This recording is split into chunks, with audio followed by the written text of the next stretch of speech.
পুলিশমন্ত্রী তথা মুখ্যমন্ত্রী মমতা বন্দ্যোপাধ্যায়, রাজ্য পুলিশের ডিজি রাজীব কুমার এবং কলকাতা পুলিশ কমিশনার মনোজ ভার্মার বিরুদ্ধে আইনত শাস্তির দাবিতে রবিবার তীব্র প্রতিবাদে সরব হলেন বিজেপি নেতৃত্ব।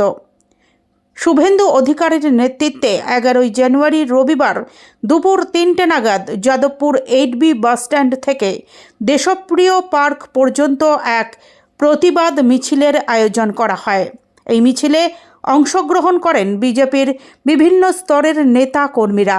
হাতে প্ল্যাকার্ড, ব্যানার নিয়ে তারা সরকারের বিরুদ্ধে স্লোগান তোলেন।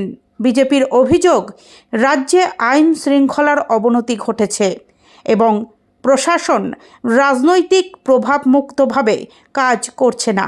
এই পরিস্থিতিতে মুখ্যমন্ত্রী সহ রাজ্যের শীর্ষ পুলিশ আধিকারিকদের বিরুদ্ধে উপযুক্ত আইনগত পদক্ষেপের দাবি তোলা হয়।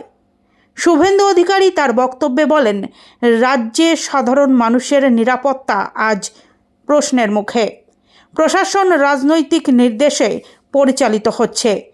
আমরা এই অন্যায়ের বিরুদ্ধে রাজপথে নেমেছি।